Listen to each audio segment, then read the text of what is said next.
ଆଜ୍ଞା ପରିଚୟ ଟିକେ ଦେବେ। निर्मल कुमार नायक पूर्वतन जिला उपसभापति। ଆଜ୍ଞା ସୌମ୍ୟଶ୍ରୀ ଘଟଣାକୁ ନେଇ ବର୍ତ୍ତମାନ ସାରା ଓଡ଼ିଶା ପଡୁଛି, କଣ କହିବେ ସେ ଘଟଣା ନେଇ? प्रथम तो महाप्रभु निकट रे एतिक मोर मिनती कि झीटीर आत्मा को सद्गति मिलू। आज ए केस रे सारा ओडिशा भारत वर्ष निंदित। किट कॉलेज रे विगत दिन जी जो घटना होता सी जी निंदनीय न होता यहाँ सबुठ निंदनीय घटना ओडिशा पाई आउ एବେका सरकार पाई यहाँ बहुत बड़ निंदनीय घटना। ठीक है। द्वितीय कथा मु कही रखा चाहूँगी जो गोटे झील एवं रिसेंटली गोटे भिड आसाला मीडिया मुझे देखी झील पोड़ा टाइम रे माने पेट्रोल ढाली निजे पोड़ी हवा टाइम रे गोटे से पिला से भिडियो कर जदि आम से भिडियो न करी से झीलटी को बचेगा चाहिए एटलिस्ट से झील आज आम गहण था।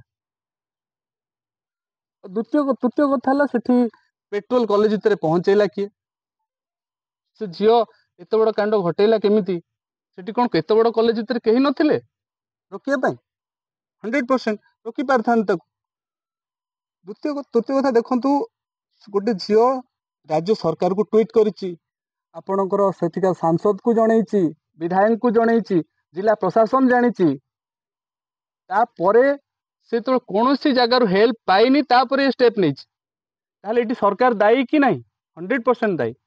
विगत दिन में जितेबाला आप देखिए बीजेडी विधायक मान ना केस थिला कौन सी गणदुष्कर्म हो जेकोसी केस रे आमर जी मुख्यमंत्री महोदय अच्छा सी विधानसभा सब बेले कहते कि एटा को निरपेक्ष करा जाऊ, निरपेक्ष तदंत करा जाऊ, सीबीआई को डका जाऊ। जदि सेमानंको तदंत दाबी निरपेक्ष तदंत सेमानंको मुख्यमंत्री महोदय को मन पकई देवाक चाहूँगी से यही कथा विधानसभा कहते कि आमे निरपेक्ष तदंत चाहूँ, सीबीआई तदंत चाहूँ। जदि निरपेक्ष तदंत सीबीआई तदंत आप चाहूले से आपड़ कौन जिनटा भूली जाइए कि एबे क्राइम ब्रांच तदंत करते विगत दिन में क्राइम ब्रांच तदंत होता आप आंगुठी उठाऊले एबे कहीं उठाऊन एबे कहीं आप निजे करूना सीबीआई तदंत। तृतीय कथा है आप देखिए जदि आप निरपेक्ष तदंत चाहूँगी ताहले एटा कोर्ट को दे दिंतु आमर स्टेट गवर्नमेंट आमर सरकार राज्य सरकार आमर दे दिंतु कोर्ट को पिटिशन गोटे निरपेक्ष तदंत हो कोर्ट अंडर रे हो ताहले पूरा निरपेक्ष तदंत हम गोटे झील न्याय पाइज। विगत दिन में आप देखते बापा कहते कि ये सब जिन राजनीतिकरण करातुनि केमी करेंगे आज्ञा राजनीतिकरण न कले आप झील न्याय पाइबनी 100% न्याय पाइबनी। तो आपड़ ये देखिए आज मत गोटे जिनस एफएम कॉलेज रे गोटे एमती नॉर्मल स्टूडेंट एडमिशन नहीं पारे आज्ञा गोटे भल एजुकेटेड पिला हो भल 90% रखियो से गोटे भल स्टूडेंट आम हरईदेले काली सकाळे सी गोटे भल नेत्री हो पारथा भल आईएएस हो पारथा आईपीएस हो पारथा किसी भी होता ताकू भी आम हरइले आगामी भविष्य को नष्ट करदे कौन लाभ पाइले एठी मु सरकार को एतिकी अनुरोध बापा माँ को भी एतिकी अनुरोध से चुप रुहतुनि एथरे आंगुठी उठा दरकार।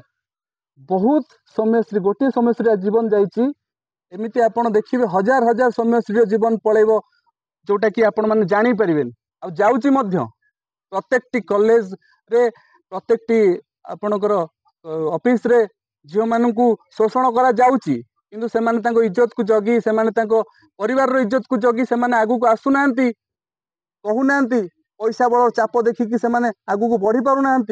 आज सौम्यश्री जो स्टेप नहीं ओडिशावासी को जन दे जाइए कि फ्यूचर रे एबेठू एमिति किछि सरकार करबा आवश्यकता रही गुरु शिष्यर पवित्रता बजाई रहिबो गुरु शिष्यर पवित्रता बजाई रखा आवश्यक रही जदि या परे ओडिशा सरकार आमर जदि ठीक स्टेप न नौचंती ताहले एमती आज तो गोटे सौम्यश्री जीवन जाइए आप देखिए विगत भविष्य में हजार हजार सौम्यश्री जीवन जीव एबे आप देखिए संबलपुर अरेस्ट होती ये अरेस्ट कहीं एमती आगुरी चली सौम्यश्री केस हवा द्वारा से आप देखिए अरेस्ट कराउछंती अरेस्ट कले देखते आम आपको करदेलु एटा करदेलु सेटा करदेलु कौन चाहूँगी देखो मु चाहूँगी निरपेक्ष तदंत हो निरपेक्ष तदंत कौन निरपेक्ष तदंत केमिति हम मु चाहूँगी स्टेट गवर्नमेंट आम राज्य सरकार पिटिशन दो कोर्ट को कोर्ट तार से क्राइम ब्रांच तदंत कले भी से क्राइम ब्रांच कोर्ट अंडर रे तदंत करू କୋର୍ଟ ଅନୁଯାୟୀ ତଦନ୍ତ କରାଯିବ ତାହେଲେ ଏଠି ନିରପେକ୍ଷ ତଦନ୍ତ ହବ ବୋଲି ମୁଁ ଭାବୁଛି। ତେଣୁ ରାଜ୍ୟ ସରକାରଙ୍କୁ ଏତିକି ଅନୁରୋଧ, ଗୋଟେ ଝିଅର ବଳିଦାନକୁ ଆପଣ ମାନେ ବେକାର କରନ୍ତୁନି। ଆପଣ ବେକାର କରନ୍ତୁନି ଗୋଟେ ଝିଅର ବଳିଦାନକୁ। ଆପଣ ସେଇ ଭଲ ଷ୍ଟେପ ନିଅନ୍ତୁ। ସ୍ତ୍ରୀ ଯାଇଛି ଆଉ 1000 ସୌମ୍ୟଶ୍ରୀ ଆମ ପାଖରେ ରହିଯାଆନ୍ତୁ, ଏତିକି ଅନୁରୋଧ ମୋର ରାଜ୍ୟ ସରକାର ପାଖରେ।